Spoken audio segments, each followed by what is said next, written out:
Welcome. In front of me I have the ACER Iconia Tab M10, and today I'll go over unboxing along with a quick look at the device itself.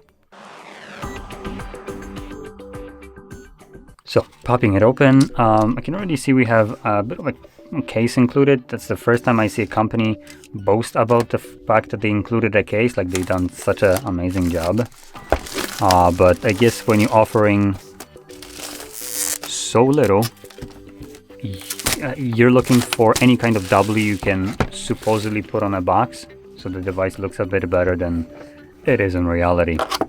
So popping it open,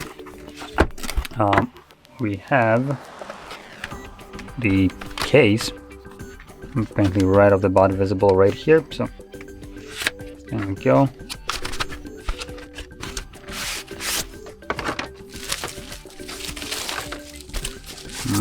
That feels nice and cheap, like a typical silicone case. Now, I do want to add, it's just a typical silicone case, but damn, is it actually thick. Like, this has some absolute thickness to this. You can see it right here. This is a like solid, good chunk of silicone right here. So they weren't skimping out on the materials, at least for the case, but I'm pretty sure they were skimping them out on the device itself. Wait, we will see in a second.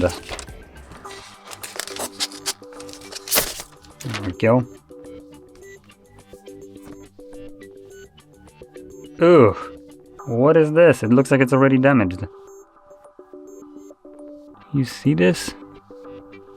And when you move your fingers over it, you can feel the like the roughness of these areas. Like something is just, like someone was prying it open. I literally just opened this on camera.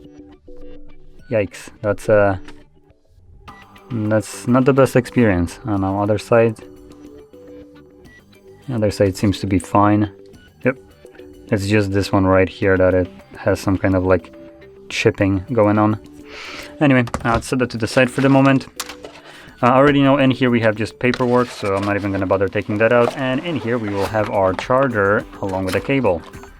So let's see what we get in the box. We get a measly, okay, the same thing as the cheapest option of this, which is a 10-watt crappy charger, and a Type-C to Type-A charging cable. So yeah, pretty crappy charger. Even though this device is technically budget, coming at about 150 bucks, I still feel like what we get in our box is not enough for the price. And I'll go over in a moment why, but let's first take a look at everything that we get right here. So in terms of build quality, it's piss poor, as you probably already seen. A plastic build all around, apart from obviously the glass up the front. It literally feels like something is rattling inside, and that's always a great sign. So yeah, plastic build with plastic already being kind of chipped on the sides right here, adding to the absolute piss poor quality control.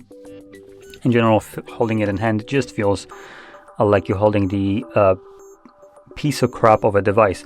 And I want to point out, this is the more expensive version. I have the cheapest one right over here, and this one feels better in hand than this one.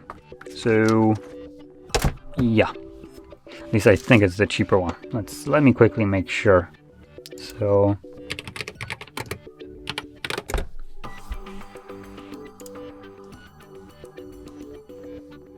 I guess it's not cheaper, it's about the same price. So out of these two, I think I would prefer to go for this one. They're both crap. This one at least seems to be feeling a little bit better in hand. With smaller bezels. These are absolutely freaking chunky for a device that is released in second quarter of 2023, so a little over a year ago. This is absolutely ridiculous kind of build quality, cheapness, and when you hear people complain about Android being bad, that's usually what their experience is with devices like these. These are going to absolutely soil the experience of using an Android. And these kind of devices will be the reason you use this and then you go pick up an iPad, because jump between those two, you don't really have much of an option between iPads, and all of them will work insanely better than what you have right here. And under no circumstances do I recommend going for a tablet like this nor an iPad, to be honest. But anyway, let's get with the actual specifications. So right here we have a 10.1 inch display with a resolution of apparently 1080 by 1200 pixels. So this is actually a full HD display, surprisingly enough. Comes with 64 gigabytes of storage and 4 gigabytes of RAM, powered by a MediaTek M8183C, which is an 8-core processor. The device itself comes with Android 12, which is by this point 2 generations behind, but it should get at least update to Android 13. Hopefully 14. We already have, I think, Android 14 or 15 right now. I think it might be 15. So this device already runs a outdated Android out of the box, but like I said, it might have an update to a newer one. And other than that, we don't have any kind of fingerprint sensor right here. We have an SD tray, which is a nice little inclusion, though the tray right here looks absolutely terrible.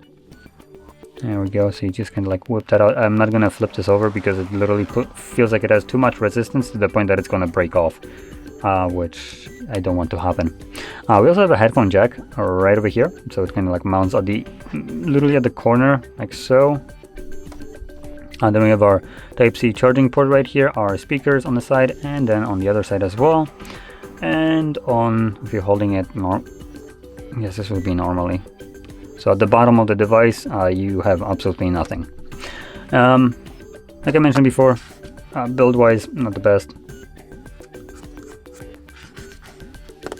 Now, I'm not sure if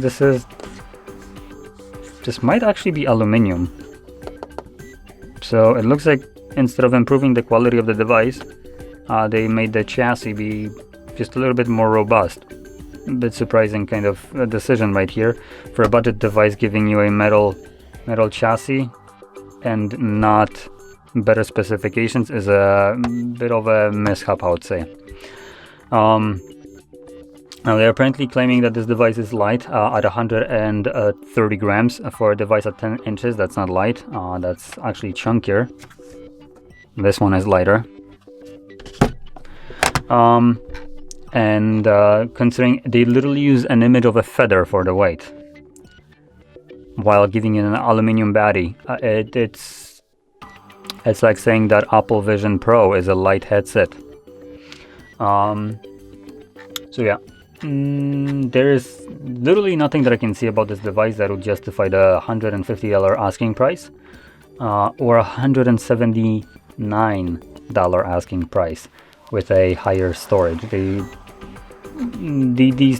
devices from Acer are not worth nowhere near the price that they want. And just to kind of give you a perspective, for about 170 or 80, you can pick up a phone from CMF, or more precisely from Nothing. That's the name of the brand. They have like a subcategory of cheaper phone, CMF Phone 1, and that device costs roughly just, if we look at the 128 gigabyte storage, which would be a fair comparison, it costs exactly the same, but we'll just completely blast this device out of the water. There's nothing it can compare with. The display, everything, I'm not even gonna like point out anything. I'm just gonna say everything will be better than what's included in here. Now I know I'm comparing technically a phone to a tablet, but I think it's still a good comparison considering the screen quality right here isn't anything to write home about and nothing else is. So they were doing massive cost cutting everywhere while not really offsetting the price for the user. And it is very apparent when you compare it to something like I said, CMF Phone 1, which has everything better while costing the same amount. And we're talking about everything better, not by a small margin. We're talking about like a monumental jump in performance and quality all around. For goodness sake, this comes with a damaged body. So I don't know how much more cost cutting you can do when the brand new device that you unpack is already out of the box kind of rough around the edges, literally. So with that being said, hopefully you found this very helpful, and if you did, don't forget to hit like, subscribe, and thanks for watching.